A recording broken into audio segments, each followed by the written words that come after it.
बिहार में मात्र एक सीट का चुनाव होने वाला है, लेकिन ऐसा लग रहा है कि सभी पार्टियां यहां अपनी पूरी ताकत झोंक रही हैं। आपको बता दें कि एक तरफ जहां भारतीय जनता पार्टी को बैतरनी पार कराने के लिए चिराग पासवान का साथ मिल गया है, वहीं आपको बता दें कि महागठबंधन पूरी तरह से बिखरा हुआ नज़र आ रहा है। जहां एक तरफ मुकेश सहनी ने पिछले चुनाव में बिना शर्त समर्थन किया था, वो मुकेश सहनी अब इस चुनाव में अपने उम्मीदवार को अंतिम समय में उतार करके, और वो भी बहुत ट्विस्ट के साथ उम्मीदवार, बहुत समीकरण जोड़ करके उम्मीदवार उतारा गया है, जिसको लेकर के भारतीय जनता पार्टी को बेचैनी बढ़ गई है। भारतीय जनता पार्टी की बेचैनी इस बात से बढ़ गई है कि अगर वो लड़ाई में जदयू के साथ होती तो उसके लिए रास्ता आसान होता। ऐसा भारतीय जनता पार्टी के नेताओं का कहना है कि जदयू लड़ाई में ही नहीं है और जदयू के साथ पार पा जाना बहुत आसान होगा। हम 2015 और उससे पहले वाली स्थिति को दोहरा सकते थे, लेकिन जिस तरह से मुकेश सहनी ने नीलव कुमार को मैदान में उतारा है, उसने पूरे समीकरण को गड़बड़ा दिया है। यहाँ तक कि भूमिहार समाज से होने के कारण भूमिहारों का वोट एक तरफा जाने की संभावना व्यक्त की जा रही है। जातीय समीकरण के आधार पर जहां एक तरफ बिहार और इस देश की राजनीति अब चल पड़ी है, वहीं आपको बता दें कि बिहार में तो जातीय समीकरण ही सब कुछ माना जाता है वोट देते समय। इन सारी बातों को और सारी संभावनाओं को समाप्त करने के लिए तैयारियां तो पूरी हो रही है। हर राजनीतिक दल कहते हैं कि वो जात पात से ऊपर उठ जाते हैं, लेकिन यहाँ का समीकरण सीधी तौर पे अब भारतीय जनता पार्टी के लिए मुश्किल पैदा कर रहा है। और भारतीय जनता पार्टी का कहना यह है कि नीतीश कुमार तो लड़ाई में ही नहीं है। इन सारी बातों और संभावनाओं को देखते हुए हमने आंकड़े जो आपको बताए हैं, उन आंकड़ों में कुशवाहा समाज से जदयू ने अपना उम्मीदवार उतारा है और भारतीय जनता पार्टी ने वैश्य समाज को स्थान दिया है। इन सारी बातों को लेकर के एक चीज़ तो नज़र आती है कि सहनी समाज ने पिछली बार अनिल सहनी को राष्ट्रीय जनता दल के उम्मीदवार के रूप में जिताया था, लेकिन इस बार सहनी समाज को एकजुट करके और भूमिहारों के साथ जोड़कर मुकेश सहनी ने बड़ा गेम प्लान रच दिया है।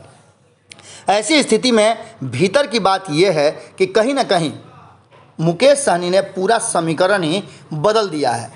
कुर्नी की लड़ाई से नीतीश कुमार को आउट करके सहनी की एंट्री से पूरा समीकरण बदल गया है। हालांकि अभी भी नीतीश कुमार हाथ पैर मार रहे हैं और उनकी टीम पूरा एक्शन में नज़र आ रही है, लेकिन इस एक्शन में कई ऐसे पेंच हैं जिसका खुलासा हम आपको करने वाले हैं अगली खबर में।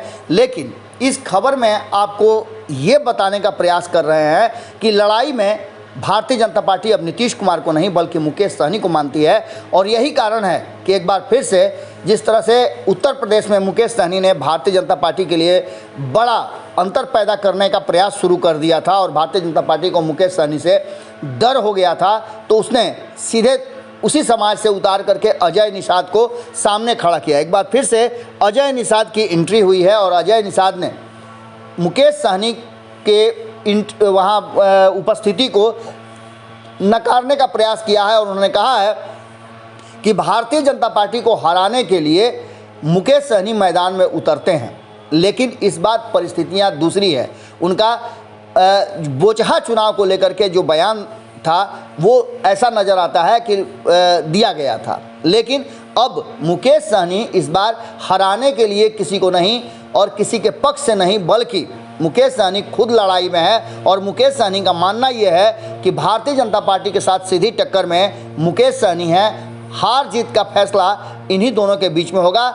जदयू तीसरे नंबर की पार्टी हो गई है, ये बातें एक तरफ भाजपा भी समझ रही है और मुकेश सहनी भी समझ रहे हैं। मुकेश सहनी खुद को 2 नंबर की पार्टी समझ रहे हैं और लड़ाई में चाहे जो भी हो, लेकिन उसको लड़ना मुकेश सहनी से ही होगा और जीत हार का अंतर मुकेश सहनी बदल देंगे। इस बार मुकेश सहनी किसी को हराने जिताने के लिए नहीं बल्कि जीतने के लिए चुनाव लड़ रहे हैं और ऐसा दावा उन्होंने ठोक करके किया है। नामांकन के समय से लेकर अब तक उन्होंने जहां अपने समाज को एकत्रित करने का पूरा अभियान शुरू कर दिया है, वहीं आपको बता दें कि भूमिहारों के तरफ से भी कई संगठनों ने नीलव कुमार को समर्थन देने का और उनको ही जिताने का लोगों से वादा किया है और लोगों को से आग्रह किया है। इस बार अगर मुकेश सहनी समीकरण बदल दें तो कोई बड़ी बात नहीं होगी।